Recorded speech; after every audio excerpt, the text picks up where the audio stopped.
On this week's episode of View the Right Thing, Wes and Steve take you on a journey through the theater of the mind with 1994's George Lucas-produced comedy murder mystery, RadioLand Murders. So gather the family around the radio as we go live with the latest broadcast of View the Right Thing. Let's all go to the lobby. Let's all go to the lobby. Let's all go to the lobby to get ourselves a treat. Hey, welcome back to another episode of View the Right Thing. Yeah, I let you get away with it that time. Yeah, you did. Yeah, I saw your face over there. I just, I was like, it's been so long. And I can't remember if last time I decided to keep Indiana Jaws alive or retire it, so we'll give it a break for today, even though I just said it, so in a way it's kind of already back. It's always here. It's always present. Well, Indiana Jaws is our mascot, is on the cover photo of our Facebook page. Heck yeah. So that amazing drawing by Glenn Porter. Yeah, and if you haven't already, check us out on Facebook, follow us on Twitter at VTRT Movies, and on Instagram at VTRT Movies. I think it's all the same. VTRT Movies as well. Sweet.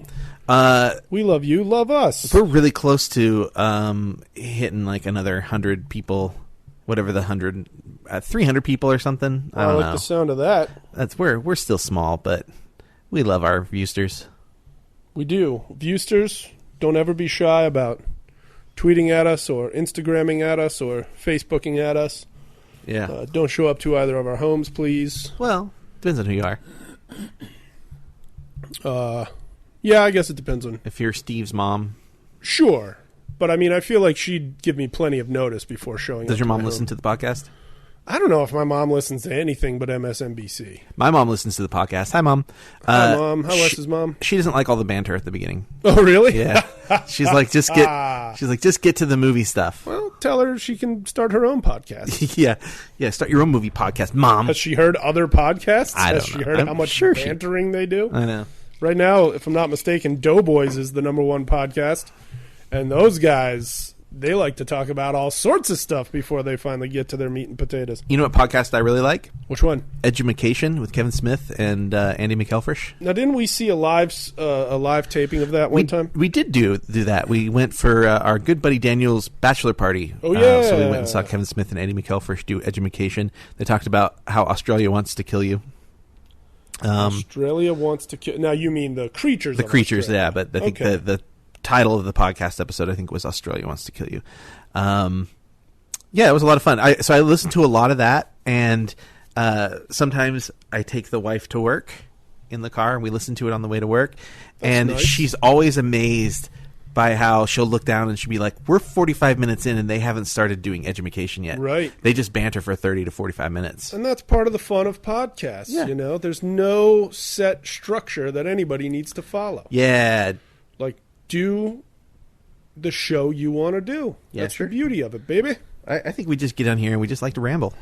Steve and I... And that's okay. We got catching up to do. We got to talk about Stranger Things. We got to talk about... Well, this is a the TV summer podcast. break. Yeah, Steve and I, we're good friends. We see each other sometimes. Sometimes. We're both busy. So this is a good opportunity for us to like get together and just kind of visit, and you guys get to go along for the ride. You get to enjoy our friendship. Yeah. You sick. No, I'm just kidding. So we haven't about to insult our dear listeners. We talked about whether or not to address this, but you kind of did. We haven't been doing this summer. We had a bit of a break. Yeah, summer break. We were both very busy guys. Heck, we didn't even see each other for most of that break. Yeah, I think we saw each other once. I babysat your dog, and then the next time we hung out was like last week. Yeah, that's Holy true. Shnikes. So it was like 2 months before we saw each other again. Oh my gosh. Yeah, it's crazy.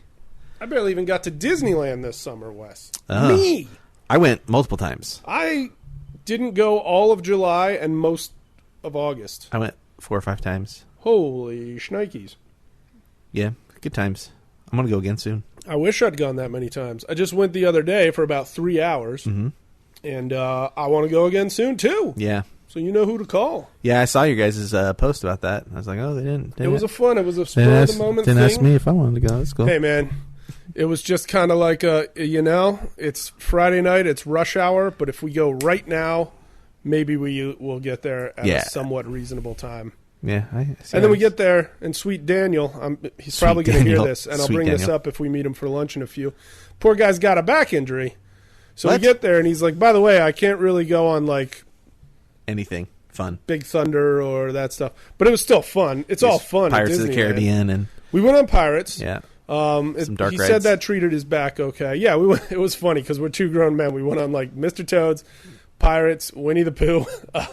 That's a good ride. Went on Autopia for the first time in maybe 3 years. Wow. And I forgot that I can't sit behind the steering wheel on Autopia. Wow. So I have to sit in the passenger seat and just reach over and steer because I can't even get my leg in the very small space between the seat and the steering wheel. Interesting.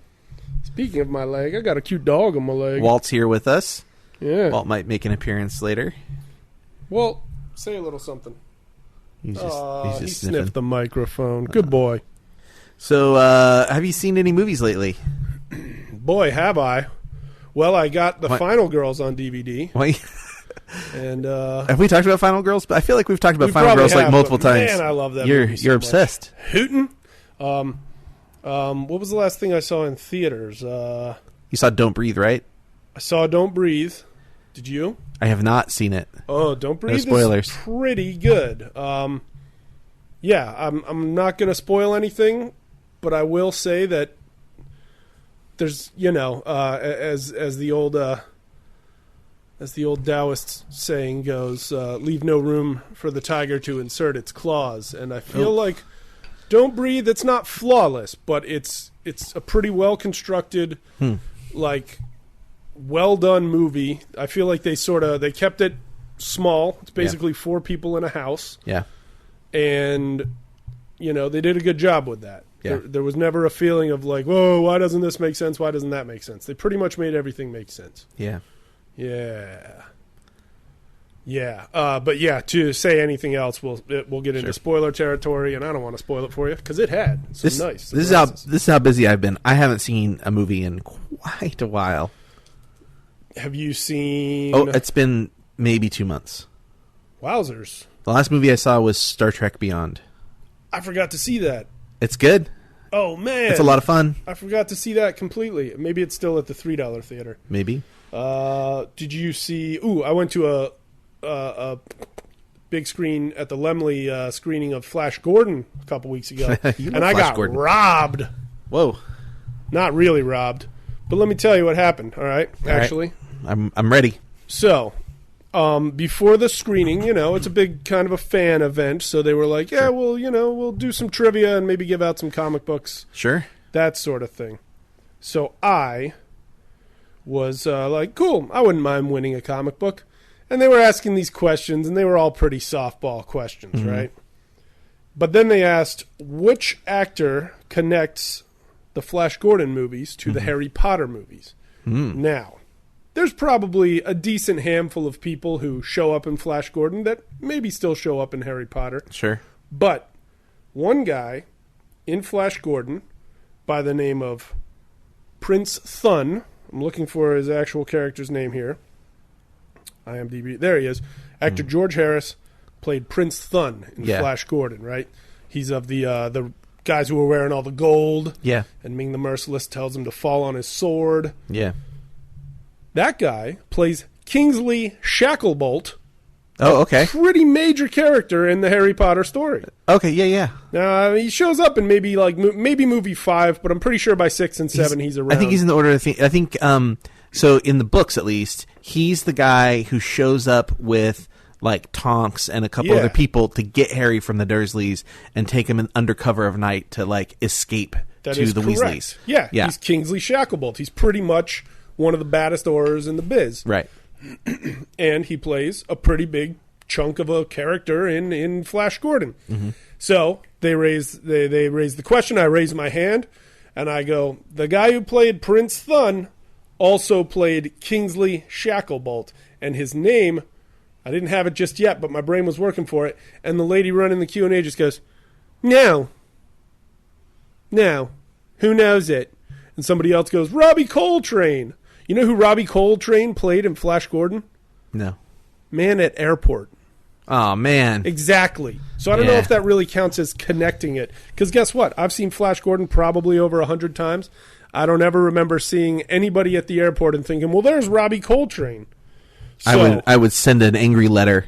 No, I don't have that kind of time on my hand. But I am going to complain about it. And if I'm not mistaken, it was run by Eat, See, Hear. And you know, they're all right. They have some fun events. I've actually encountered a trivia debacle where I won and they didn't give it to me also. Whoa. Do tell. There's not much to tell. It was they asked the question about Ghostbusters, who was originally cast in Ghostbusters. It's not worth it. It's Eddie Murphy. All right. I understand. But yeah, so Eat See Here, they run summertime outdoor screenings and stuff. And so when it comes time to go see a fun summertime outdoor screening, go with streetfoodcinema.com. Oh, wow. Yeah, I said it. Burn. I said it. I want that comic book. I really don't. Well, so now we've gotten through the controversy section. Controversy. You didn't even ask me how Star Trek was, really.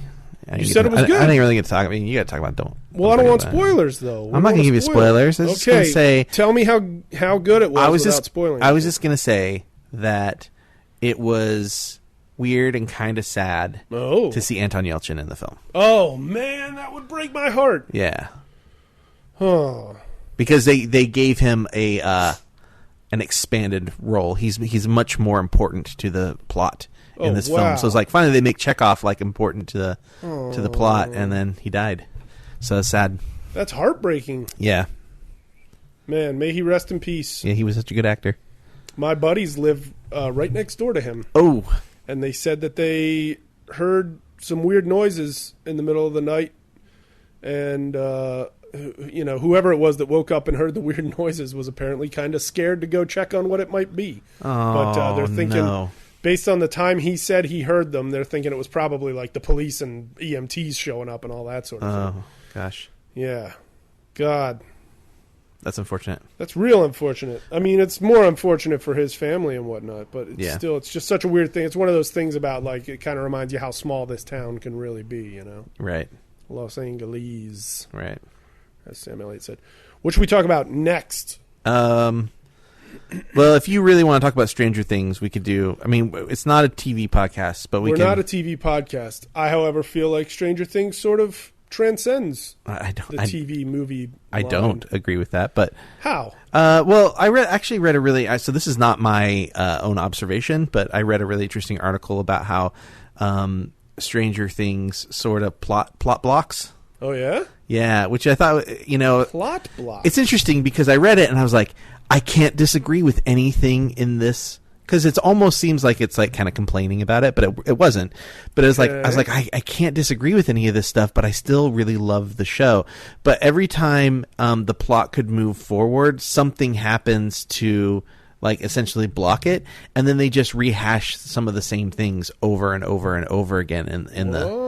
Yeah, it's really interesting. It's a good article. I'll see if I can find it before the end of the episode so I can direct people to it.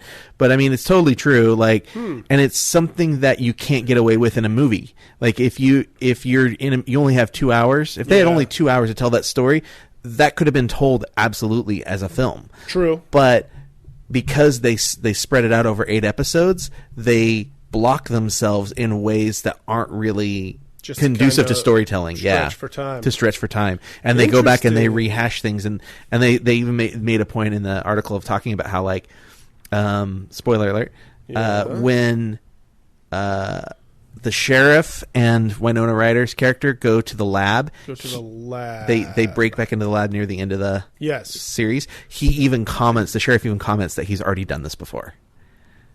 Wow. And it's like, yeah, well, he did already do that. So why do we need to see them break in again? It's like just and he breaks into the lab to not really find out much of anything, and then they have to go back, and there's just a lot of that kind of stuff. So what you're saying is I'll have to watch it a 4th time, probably, to see if I notice this plot blocking. Yeah, I mean, read the article. Interesting. Let me see if I can find it here. Vamp a little while I look at my phone. I will vamp a little. So as I've joked, yes, I've watched through Stranger Things 3 times already because I love it that much. But yeah, I can agree that it's not perfect, But it sure was, a really nice surprise of a midsummer Netflix series to just pop up. I thought, I'm surprised they kind of didn't save it for maybe closer to Halloween or something like that. But I'll watch it again before Halloween. I don't mind. So it's on a website at all. called The Talk House, and the article is Talk House. Stranger Things and the Problem of Plot Blocking. Let's see here. Let me see if I can find another example from here. Another example from the plot blocking article. Plot blocking. It's not a fun phrase to say. Plot blocking. Better take that scene out. It's a plot blocker. Ooh, Walt doesn't even like it. Do you hear that, ladies and gentlemen? Walt said. So here's it. How many times do we have to see the cool guy seduce the nerdy girl? How many times will Eleven use a radio to prove Will is still alive, or guide the boys into the woods and back again with no new information to show for it? Why do you think people complain that Winona Ryder's weeping became tiresome? Because she was asked to perform the same emotion over and over again. Besides being frustrating, these repetitions actually dilute important moments. How much more exciting would it have been when the sheriff... Okay, spoiler alert. Okay, everyone. Spoiler alert. If you have not seen the show, turn your listening device all the way down for the next 40 seconds. No, actually, this is the same spoiler that I just said a minute ago. How much more exciting would it have been when the sheriff and Joyce infiltrate the evil government lab if we hadn't already seen him do it before? He even makes a joke about using the same method. Oh, very interesting. Let's see. What about... Hold on here, see. So they're talking about movies having... besides having a longer running time than a movie, episodic content has the additional challenge of a non-captive audience. There's a freedom in delivering a whole story in one sitting. You know that short of walking out of the theater in disgust, moviegoers will absorb everything you have to show them. Episodic creators don't have that assurance, which can lead to all sorts of awkward tactics to keep them coming back. When Jonathan finally finds proof that his mother isn't crazy, he rushes home to have that emotional reunion we've been waiting for, but his dad stops him. Don't bother her right now. Jonathan doesn't grow or change. I'm cutting past some lines here, too. Okay. Jonathan doesn't grow or change to overcome this obstacle. He just literally tells her later. What purpose can that serve other than to make us wait for what we want to see? So that's just another example. They cite a bunch of things in here, but fair point. I didn't really notice that while I was watching it. I just enjoyed it, and I think that's the beauty of the show is that, and what makes me love it even more, that despite things like that, you kind of don't care because so much of the show you love, right, and sort of kind of outweighs that. Yeah, it's very entertaining. It's funny. They keep the mystery alive, that's for sure. Mm-hmm. A compliment that I like to give to a lot of, other things like this. I mean, anybody who doesn't realize that this show is basically an homage to, Stephen King, Steven Spielberg, John Carpenter, and who am I forgetting? I'll come back to that. But it's like...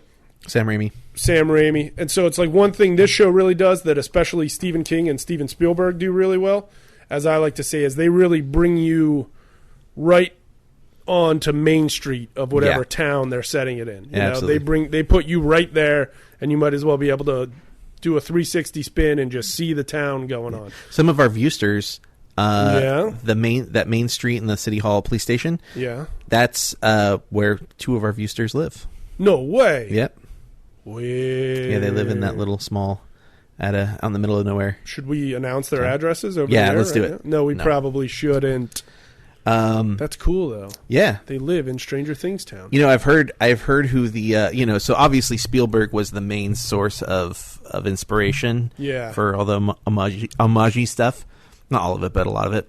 I've heard who the second season source of inspiration is. I don't know. I don't know if it's 100% true, but I have heard. Do you want me to reveal? Wes Craven. No. Let me take one more guess. Yeah. It's got to be Paul Schrader. No, who? James Cameron. Oh, that'll be pretty wild. Yeah. I also read another article the other day where it was like a joke article, but I thought it was real at first. Yeah. And they were like, Stranger Things casts Vince Vaughn and Colin Farrell. Did you read that? I saw that one. That's pretty funny. And they were like, what better way to amp up an already successful season 1 than by casting these two guys? Oh, man. I was just thinking back to how much I was enjoying True Detective season 2 for the first couple episodes, and how maybe I'll give it another chance. But then I was like, I remember exactly how it ends, and I just don't feel like going on that journey again. Yeah. I didn't even finish season 1. Finish season 1, dude. Season 1's so great. I think I'm like 4 or 5 episodes in, and I'm just like, I just don't care great. about any of it. It's so great. There's Walt disagrees. Walt. Hey, buddy. Ooh. Walt disapproves of that. True. No, don't spray him. My phone's in the way. I'm not going to spray him. I'm just showing him the water bottle. Sometimes when he sees it, he gets quiet. Oh. Walt disagrees. He thinks you need to finish True Detective season 1. One day, Walt. I still haven't finished True Blood. You can do without that. But see, I like that show. I enjoy that show. I don't think it's good. I didn't like True Detective, but I did like True Blood because it was like a fun Yeah, that's the thing about True Blood. It's totally fun. Yeah, everybody it's like a you want to see naked show. Gets naked, and it's a guilty pleasure. I like it when show. the vampires explode. The vampires exploding is a great time. Yeah, but boy, oh boy, they took their time with that show. Sure, they just kept. They're like, hey, we can make more money off this. Yeah, they just kept getting like crazier and crazier with it, and True Blood. I don't miss you. I wish I did. I miss Sookie. That's for sure. I miss Anna Paquin. Sookie. Yeah, he's really upset. Yeah, he's upset about something outside. Let's get off of the topic of TV, because I could talk TV. There's a bunch of shows coming up that I really want to see. True. New shows. Pitch. Chance. Son of Zorn. I didn't watch that last night. Oh, has that started? It started last night. Oh, man, I didn't know that. I didn't even know the Emmys were going on last night. The Emmys were on last night? I think so, unless it was just a whole lot of Emmy buzz and they're going to be on this coming weekend. But they can't have gone up against the first night of Monday or Sunday Night Football. It seems like that's what happened. Really? Oh, I didn't know. That's what it seems like. I'm going to check my phone here. But yeah, I remember seeing just a few posts about it and being like, are the Emmys going on right now? What is happening here? And then that was it. I didn't see a whole lot of tweeting and or Instagramming about it. Come on, the Emmys. Let's get that publicity wheel moving. It was the Creative Arts Award. Creative Arts Award. So not the televised Emmys then. No, that's Sunday, September 18th. That makes a lot more sense. So that is next Sunday. Okay. Well, this Sunday at this point. Is that this Sunday? Okay. Coming up. Oh my gosh, me. Wes had to cough. Scared the dog. Scared the dog. All right, let's talk about this movie, RadioLand Murders. RadioLand Murders. Because my mom's getting mad now. 1994. What did you think of this movie? It was fun. You had never seen it. I'd never seen it. I had. It's one that I really like. I can tell you this. It's my favorite Brian Benben movie. Yeah. Are there a lot of Brian Benben movies? I don't think there are. But I was a huge fan of Dream On when I was a kid. HBO. You remember Dream On? Yeah. I probably shouldn't have been watching it when I was a child. Sure, because there's some naughty things going on. There was a lot of sex. There was pretty much at least one sex scene per show on that was show. Like Sex and the City before Sex and the City. Kind of, yeah. But it was also, it was a very funny show. And he had all those things where he'd flash back to things he'd seen on TV. So it was kind of in a way, an educational show. Because it was like, hey, here are these things from the past that are worth checking out, What was his job on that show? Do you remember? On Dream On, I don't remember. I don't remember I just either. know he had basically been raised in front of a television, and now he was a guy trying to find love, and he was just constantly, they'd just interrupt a scene with a clip from an old movie or an old TV show or something. It was great. Yeah, like that would be how they show what he's thinking or feeling inside, like his emotional state or whatever. It'd be like some angry cowboy yelling at someone or whatever. Punching somebody out or somebody slamming a door in someone's face. So where does this movie start? This movie kind of starts with Martin Tupper. With his wife, Penny Henderson, right? We don't meet Brian until after we've met Penny. Well, so something interesting about Brian. So Penny is played by Mary Stuart Masterson. And that's his as a redhead, maybe soon to be ex-wife. Right. But there's something really interesting about. We should start these referring to two him as Roger. His character's name. Roger Henderson. Roger and Penny. Yeah, they were. Do you know what's really interesting about those two characters and this movie? Besides everything that happens in the movie, this movie is a prequel Oh. to an American classic film. Whoa. What? Yep. RadioLand Murders, 1994, Yep. is a prequel to a classic American film. What decade? The movie was the 70s? Wow. Oh, boy. A prequel to a classic American film, possibly from the 70s. American Graffiti? It is. It's a prequel to American Graffiti. Did they play one of the parents of the American Graffiti kids? They Or rather, the parents of are one the of the parents of Richard Dreyfuss's character. That's hilarious. Are you serious Yeah, right now? absolutely serious. George Lucas confirmed it in an interview. Whoa. Yep. Roger and Penny Henderson are the parents of Dreyfuss's Kurt Henderson. My parents are Roger and Penny. Pick me up and take me cruising on a Friday night. I'm Kurt Henderson. That's not a bad. I can't tell. It's going to sound totally different through the microphone. Look, I'm not a professional impressionist, all right? Sue me. So, all right. So, Roger and Penny. Yeah. Run us through this thing. All right, so Do you want to talk about how big the cast is, or do you want to just go through it? Wow. Because the cast is huge. I made a list of like notable. Yeah, I almost think we should just throw the cast out there right now. Okay. Because there's so many people in it. Right. Oh, so people, I realized this when I was doing some research. People will probably more likely recognize Brian Benben. He was on Private Practice. Private Practice. Is that the Grey's Anatomy spin-off? Yeah. Oh, I didn't know he was on that. Yeah, Good for him. So people might recognize him from that. Mary Stuart Masterson. Yeah. Some Kind of Wonderful. Oh, yeah. Benny and June. Oh, yeah, she was June in Benny played and June, Yeah. Ned Beatty. Deliverance. Superman. Yeah. The other things. Yeah, lots of stuff. So much stuff. George Burns. He was in Ned Beatty was in Rampart. That's right. Ned Beatty was in Rampart. George Burns. You weren't here for the Rampart no, I was not. podcast. I listened to you and Daniel discuss it. George Burns, did he play himself or was he playing... I mean, he was essentially playing himself, but was he playing George Burns? No, he played a different character. I can't remember what the character's name was. This was George Burns' last film appearance. Yeah. And on the wide shots they used a stand-in. Oh, yeah? Yeah. Sweet George Burns. Yeah. And I guess the material that he says was from like his last stand-up special. Oh, cool. Yeah.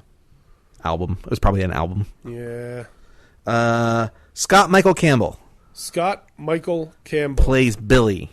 Oh, yeah. And I Billy bring the Page. The Page. I recognized him from ER. I'm a big ER fan. Yeah. And he was a paramedic on ER for a long time. Oh, that's cool. He's also on Longmire.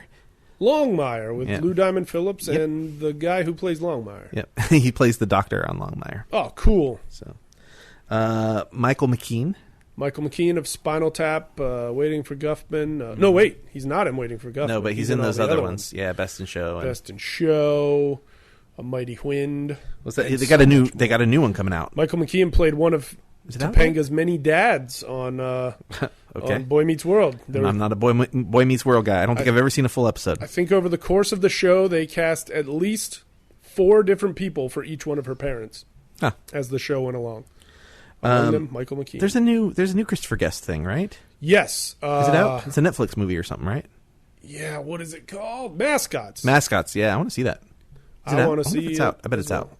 I think it's coming very soon, or it's available. I think it's coming soon. I would have seen it. Thanks. It's coming soon, or it's available. So yeah, one or the other. One or the other. Well, I said very soon. All right, Jeffrey Tambor. Jeffrey Tambor of the Larry Sanders Show, Transparent, and Transparent is the big one, right? Yeah, and so much else. Oh, 3 O'Clock High, and also of course Arrested Development. How could I forget? Meet Joe Black. Meet Joe Black. He's in Meet Joe Black? Yeah, he's the timid son-in-law of Anthony Hopkins. I don't remember that. Stephen Tobolowsky. Love Stephen Tobolowsky. Bing! Ned the Head Ryerson of he was Punxsutawney, Pennsylvania. Also Sandy Ryerson on Glee. He played a guy named Sandy Ryerson on Glee. That's funny. Yep. Did he say Bing a lot on Glee? No, he did not. Oh, that's too bad. I have a friend who produced an independent movie with Tobolowsky in it. Mm-hmm. And at the premiere, Tobolowsky came walking by me closer than you are to me right now, and I froze. I couldn't bring myself to say hi. Yeah. I was like, oh my gosh, that's Stephen Tobolowsky. And I was like, I'm friends with the kid who starred and directed and wrote this movie. Certainly I can say hi. And I was just like, how do I do this? We're even both named Stephen. Yeah. And I froze. Yeah.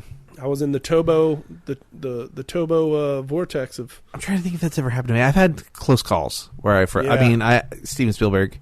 Oh yeah, that was a close call. Ichiro, whoa, the baseball player. Yeah, that was a pretty great moment. You did freeze or no, I did say something. Okay.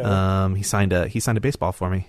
Cool. Paul Dini, that was a awkward conversation. Paul Dini, the artist, animator, writer, everything. Writer of. He doesn't animate too. He doesn't. Certainly, he draws some stuff. It was Bruce right? Timm. It was Bruce Timm that did Batman. Oh, cool. Yeah. So Paul Dini was a big one. I mean, now it's like, totally cool. But when I first met him, it was I had an awkward conversation with the guy. Oh yeah. Yeah. Interesting. Is this something the viewers should? It was like a facepalm. It was a facepalm moment. I was super nervous. The guy like helped shape my childhood. You know, I come home from school and watch Batman the Animated Series, and we have a friend that is married to him. Oh yeah, and I had known her for several months, and she kept talking about Paul. Oh, you know Paul. And I'm like, I've never introduced me to Paul. Like it's always been this, like, he's never around. Like, we're shooting something or whatever. And we were at a movie screening, and she's like, well, we'll sit with you guys tonight. Cool. And she's like, you go find a place. We like to sit on the aisle. I was like, okay. And so we go and we pick a place, and I'm thinking she's going to introduce us. And she just walks him into the theater, and she goes, hey, Wes, here's Paul. And she points, she goes, we're sitting down there. And he comes down by himself, and I'm like, yeah. So that's kind of a strange introduction. Yeah, and he complimented my shoes. Oh, cool. And that's when I said the dumb thing. What'd you say? I was so nervous. So all right, I'm gonna shoes, bro. I'm gonna out this situation. But just understand, I was so nervous. Well, of course. Who wouldn't be? I was like, I'm a really big fan, blah, blah, blah. And he's like, oh, yeah, cool, thank you, appreciate it. And then he was like, oh, I really like your shoes. And I was like, oh, yeah, I wore them for you. And I was like, oh, I'm an idiot. I sat down. And I wore them for you. I looked over at Desi, and I was like, I'm so dumb. And then I just sat there in silence for like a really long time. And I finally turned to him, and I'm like, hey, can I ask you a question about Batman? And he's like, absolutely. And he lit up. Oh, cool. And then we talked Batman for 20 minutes. Awesome. And it was really cool. It was a really good first time meeting, other than me being a complete tool. I understand. But hey, man, I probably have 10 stories like that that I've tried to suppress from memory. Yeah. All right, so let's get back to the cast before you. Should we start with maybe what this movie's about? Should we dip into that real quick? Well, let me finish the cast real fast. All I'll try to be quick. Christopher Lloyd. Everyone knows who Christopher Lloyd is. Oh yeah, he plays the Foley artist in this. Filmed all of his scenes in one day. That makes sense. Larry Miller, comedian Larry Miller. Yeah, seen him in tons of stuff. He plays Claudette's husband, right? Mm-hmm. Claudette, Anita, I can't remember her name. I didn't write her down, unfortunately. She died shortly after the making of this movie. Really? Yeah, 50 years old. Whoa, yeah. And so did George Burns. And wasn't she also with George Burns in 18 again, if I'm not mistaken? Yes, she was. Yeah. And they dedicated this movie to her. Oh, that's great. Corbin Burnson, L.A. Law. L.A. Law and Major League. Major League, yeah. Bobcat Goldthwait. Oh, yeah. Shakes the Clown and Police Academy That's in our 3. bucket, Shakes the Clown. Heck yeah, it's in our bucket. Dylan Baker. Love Dylan Baker. Dylan Baker of Trick or Treat, the Sam Raimi Spider-Man movies, yeah. So much else. He was in that short-lived Drive series with Emma Stone. He played Emma Stone's father. Do you remember that show? Yeah, it was kind of like a Cannonball Run type thing where all these people were like, "Hey, you can get in a car and drive to this, to this thing, and there's a big prize." And Nathan Fillion was in it. Wow. Yeah. It was the first time I'd ever seen Emma Stone. And that was just called Drive? I think it was just called Drive. I have forgotten that completely. Yeah, and he was her father in the movie with a secret. Cool. I think he was sick or something, like he had cancer or something. Dylan Baker, we love you. Robert Klein, another famous writer and comedian. You think he stopped his leg yet? Stopped his leg? I'll explain later. Okay. It's an old comedy bit of his. Harvey Korman. Harvey Korman from the old Carol Burnett show and Blazing Saddles and so much more. Yep. Peter McNichol. From Dragon Slayer. And Ghostbusters 2 and Alan McBeal. And now Veep. He's been on Veep a lot this last season. Yeah, he's really funny on Veep. As Jonah's uncle. He's great. Billy Barty. Billy Barty, the classic little person. elderly wizard from Willow. Yeah. I already said George. Oh, Rosemary Clooney. This was Rosemary Clooney's last film appearance. Whoa. Yeah, George Clooney's aunt. George Clooney's pretty cool. Also, she was also on ER. Rosemary Clooney. Now, wasn't she one of the main ladies in, was it White Christmas? No, Holiday Inn? Mm-hmm. She was. Yeah. Every holiday, watch yourself some Holiday Inn, folks. All right. So the year is 1939. Wow. Quite a while ago. Yep. 40 years before I was born. Okay. New radio network, WBN, Chicago, Illinois, is going to challenge the other three big radio networks. Ooh. And become a national network. Yeah. So that's kind of what's going on this night. So they're gonna do their first primetime broadcast. Cool. All these sponsors have been brought in. They got to prove that they can do it. Yeah. And there's this crazy cast of characters that are trying to make this night a success. Right. Amidst much controversy. Much behind the curtain. And, well, what's also fun about this is, you think, oh, okay, radio stuff. It's a bunch of people talking in the microphones. But no, they've got an audience. They're doing a full-on stage show for absolutely everything they broadcast. Yeah. I don't know how anybody managed to put that together back in those days, but my hat's off to those 1994 people playing 1939 people. Yeah. So it was elaborate. The writer's room is a mess, and they don't have all of the bits done. Oh yeah. And it seems like they have none of the bits done. Yeah, most of them have not. Seems like been they're finished. Constantly being asked for new pages. The biggest one, Gork, Son of Fire. Gork, Son of Fire. That one, Son of Fire. Indeed. And they get a lot of help from the cleaning lady. Oh yeah. Who is she's black, and it's sort of, I think, implied that if she were white, she would actually be in the writer's room. Yeah. 1939 America, man. But she's definitely smarter than the rest of them. For real. It's a sick time in our country. Where do I go from here? Well, so they start the broadcast. Mm-hmm. The jazz band's playing and Michael McKeon's conducting, and they do their first bit. And then the big fat guy who plays trumpet in the jazz band Ruffles. keels over dead. We learned his name was Ruffles. But prior to him keeling over dead, we see what him happens? Drink from a flask before getting his trumpet ready. And what else happens? Too much else, man. Someone. Oh yeah. Breaks in and that what's the word I'm looking for? Says this like riddle. Yeah, they break into the broadcast and they say a riddle in a really villainous, sneaky voice. Yes. And it's like, here is a poem full of clues about what's about to happen. And nobody knows what's going on. They're like, oh, that recording is coming from somewhere, blah, blah, blah, blah. And that's your first hint. Right. There's a recording. Things are about to go wrong. And so then Ruffles dies. Sweet Ruffles. Dies on stage.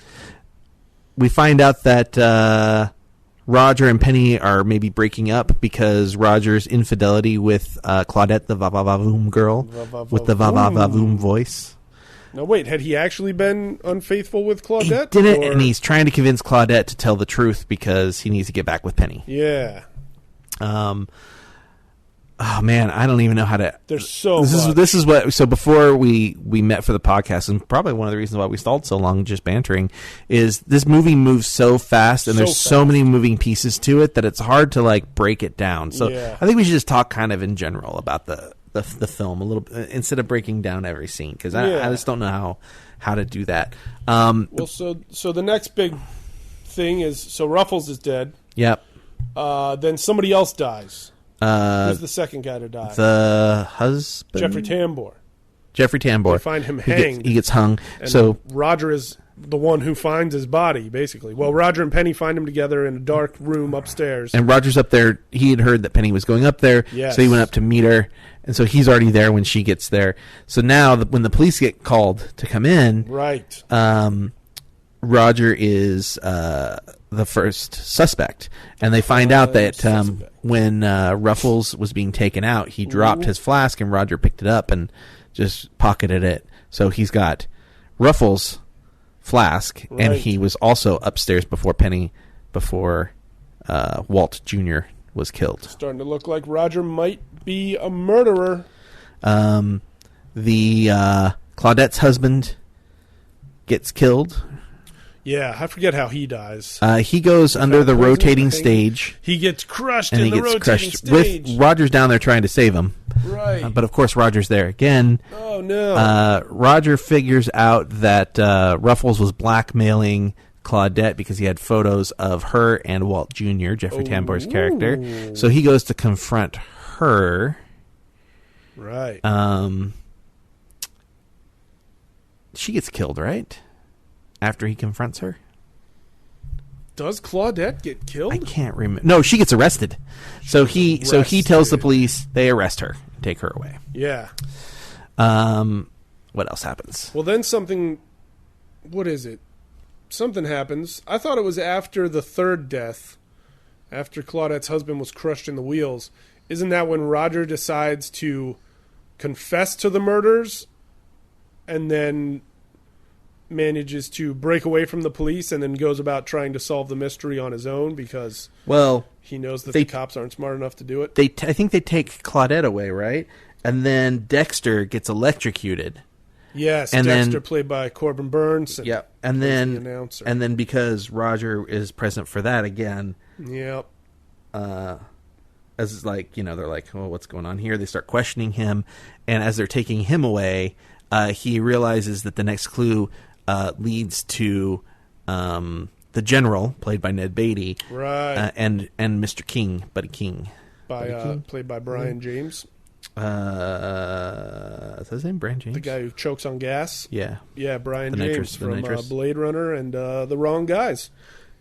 And so much more. That guy's in tons of stuff. So the general leaves the room, but Mr. King gets trapped in there. Yep. And there's all this laughing gas, and Roger breaks in just as he's dying, and the police find Roger on top of him and Laughing. They're all laughing. They all Hysterically. start laughing. I like that scene. Yeah. It's tragically hilarious. So Roger escapes, and then he uses Billy, the page, to communicate with Penny. Right. And he goes about to, as he sort of starts to figure out what's really happened, he starts to piece all the clues together. Yeah. He gets Billy to get Penny to give him a key to the file room because he believes there's something, all these people are connected to a scandal in Peoria, Illinois. and so they go up to the file room, and he gets a photo, and he sees this pen knife that is hanging off of a specific person, and he pieces it together, and he starts finally writing, Gork, Son of Fire. Now there's like a police chase and a shootout and a hostage situation, and shootouts and penguin costumes and fire hose gag. Oh yeah, climbing up the side of the building, Right, and a mariachi lots disguise. of stuff falls to the street below. That's true. They do a lot of we never shots. see any of it. We see a gun. We see hit. some fruit. We see A whole person. A person. Yep. So In a very high building. he writes Gork, Son of Fire, Yes. to tell them what's what, who the killer is.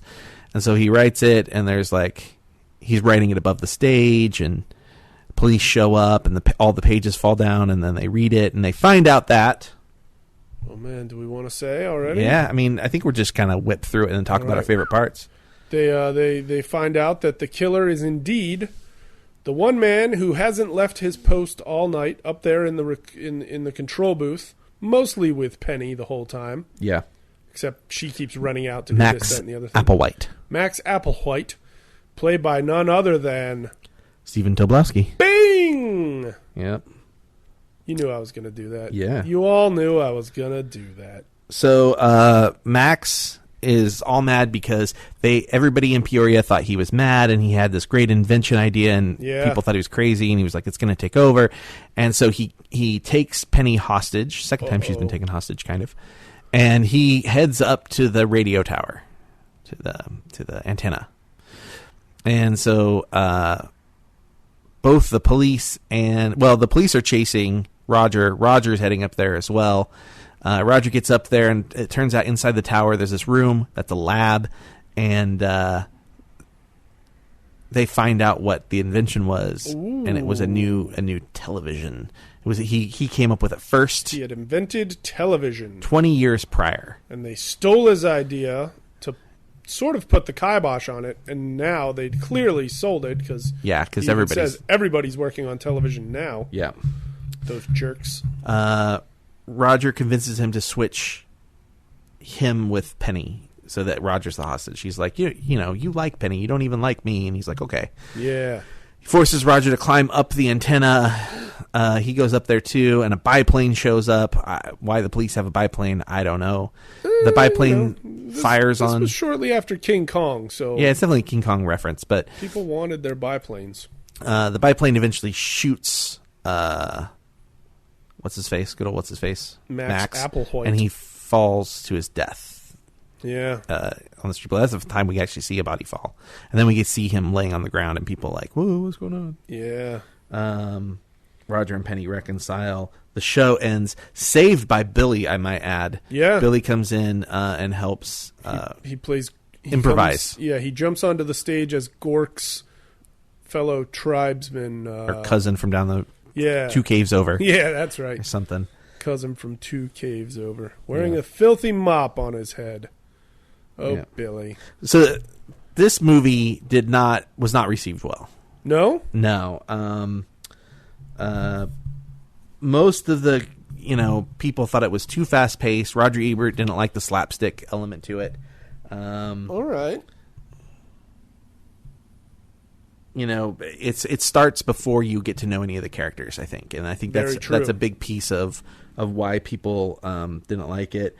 Some people, New York Times said that they tried too hard to pay homage to, not Keystone, but comedies from the 30s, those kind of slapsticky comedies from the 30s. I can understand that. And trying to, capitalize on nostalgia. Of course, yeah. It takes place in the 30s.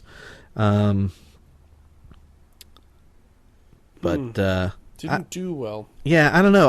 The thing is about the movie is I actually think the movie was 10 years late. I think if this movie had come out in 1984, I think it would have done better. I think people would appreciate it a little bit more. There was so many elements to it that felt like it was from the 80s. The obligatory, topless girls in the dressing room, and the sex-crazed Billy, and just kind of how fast and slapsticky it was. It reminded me of movies from the 80s. Yeah, I can agree with that. Gods Must Be Crazy and silly, fast-paced stuff like that. Yeah. It's I just remember feeling like the movie was just still beginning, and it was 40 minutes in. I was just so much has happened, and we still don't know who everybody is. It's weird. At the same time, so frantic. At the same time, you almost feel like you come into the middle of it. Yeah. It's like you're kind of hit with both feelings. But I think the writing is really funny. I think I think the dialogue is really, really funny. I think it's corny intentionally in all the right places. Michael McKean doesn't say a word in the film, and he doesn't. I don't think so. I don't remember him ever speaking in the film. No, he definitely says one line, because I remember at one point he said, I don't remember what it was, but I remember at one point he said something, and I think we both looked at each other and were like, was that the first time he spoke? Yeah, maybe. So he has very little lines. Yeah. But he practically doesn't speak, and his body language and the way he conducts that orchestra is so much fun, and it's very he's a hilarious guy. It's very like Spike Jonze. Yeah. Just very animated and silly, just I can agree with that. Everything is so silly. I like the commercials. It's almost live action Looney Tunes, the whole thing. Yeah, it really that's a really good wow. or Silly Symphony. It was a Buena Yeah. Vista. Silly Symphony. I like the ads, like the little coffee ads, and those are the great. girl in the bubble box, and the girl that dances with the cigarettes, the King cigarettes, and Yeah. I like the you can't hear it very well, but since I've seen the film so many times, there's the King refrigerator ads. King refrigerator. And they're like, it's got like a penguin dancing. That's what the penguin costume was for. right. Penguins like dancing, careful, like buddy. skating around, and they're like, just as sure as a penguin says quack. Wait a minute, penguins don't say quack. Like, it's very nostalgic and kind of fun. Yeah. I have to wonder, if I had seen this movie when I was 15, would I have liked it at all? I don't know. And I was about that age, I guess. Yeah. 94. Like, would I have enjoyed that movie if I'd seen it in my teens? I think the answer might be no. Yeah, I don't remember. I think I was probably.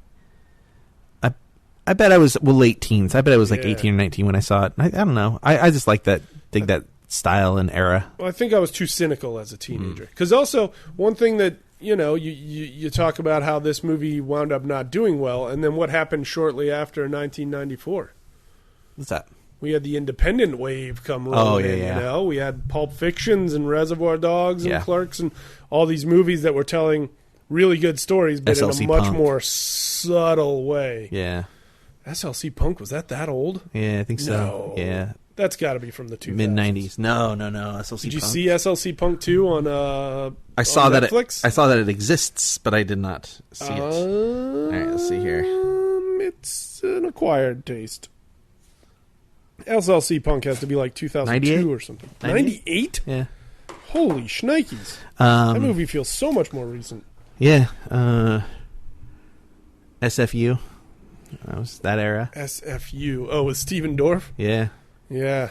But yeah, so we got all these movies that were on a much smaller scale, and they were telling good stories, but like, Yeah. they definitely gave you a chance to breathe.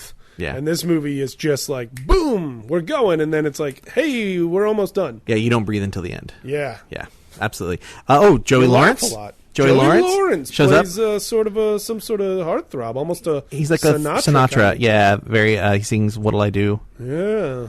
Love that song. And he didn't say whoa even one time. Didn't say whoa. Joey Lawrence. Yeah. So, but overall, you enjoyed watching the movie? Oh, absolutely. Yeah, I think it's worth watching. I don't think it's like, you base your career on that, like, this is the movie that makes me want to make movies. I don't know Sure. that's necessarily one of those films, but I yeah. heard they shot it in real time too. I heard it was all shot in the time. No, I don't think that's in the true. running time of the movie. No, that's You're not full true of at all. lies. That would be so insane, so man. full of lies. They would have had to do so many setups and all sorts of crazy stuff. Good times though. Fun movie. Check it out. RadioLand Murders. RadioLand Murders. Do we know where it's available for streaming? We don't. Oh man. Ooh, I'll check Movie Phone. Originally, I looked on Rotten Tomatoes when I was looking at the ratings and stuff, and it listed Netflix, and it's not even available to get on DVD on Netflix. So What? you could rent it or purchase it if you're so inclined via my favorite way, which is Vudu. VUDU.com. I like that service a lot, and you can just watch it digitally. You can watch it on your Xbox or your phone. A lot of TVs have a Vudu app, just built right in. PlayStation, maybe a Nintendo. I'm not sure, but Oh yeah, this says it's no longer on Netflix. I do remember scanning past it on Netflix sometimes though. yeah. But yeah, so I recommend at least giving it a shot. Are you trying to get me to look at something on that laptop screen? Oh. So he's making faces. I guess that leads us to the end of the episode. I don't know. I mean, what else? I mean, I suppose we got to draw a new movie. We do have to draw a new movie. Make some plugs and what have you. Yeah, go ahead and make a. I have a fun sort of a mystery plug going on right now. Okay, mystery plug. So, I'm very happy to say that I have a part in this really great movie, which when I shot it, it was called Mucho De Niro. And in recent weeks, maybe even recent months, the name of it on IMDb has been changed to Get the Money. And according to IMDb, this movie's coming out on the 16th of this very month. Fancy. So I'm very excited. However, the other day, I went to print up some new resumes to get them ready for some auditions. Mm-hmm. And on my computer, when I go to imdb.com, Mm-hmm. I look up, and that movie is still listed as Get the Money. Interesting.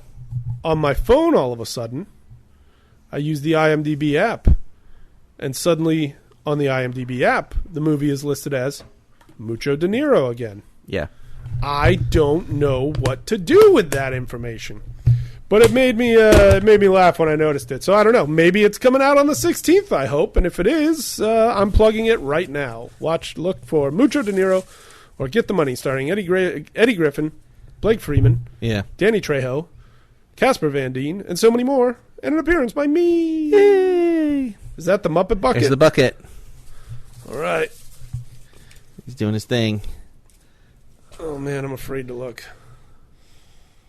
I'm afraid to look. Oh, boy, what's it going to say? What's it going to say? You read it. Whoa. Well, this deserves a song. Okay, you can go ahead and sing it. Through early morning fog I see the other lyrics to this song, and if there were more words I'd know. Yeah, But I forget the words to the theme from MASH. So, yeah. But suicide is painless. You know that song is in the movie. It brings on many changes. And I can take or leave it if I please. So Steve's never seen MASH. I don't think I've seen MASH the movie the whole way through. Yeah, so I'm sure I've seen bits and pieces. We're going to watch it. It's good. Can I get sued for having sung that song just now? I don't think so. So MASH. That's exciting. I love it.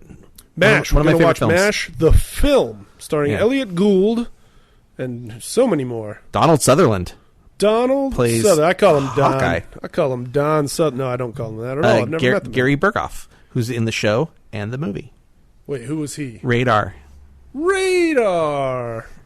So yeah, sweet it's a great Radar. movie. I can't wait to make you watch all of it. Cool. And hope you stay awake during it. Boy, I hope so too. So there we go. That's it, folks. Should Make we sure do you a watch. MASH Catch-22 double feature? No. Probably not. So We're everybody, watching MASH. go watch MASH, and we'll be back in a couple weeks. Thanks for listening. Follow us at VTRT Movies. Follow Wes at Movie Hippo. Yep. Follow me at Stephen No Howood. Yep. Enjoy watching films and Bon Cinema.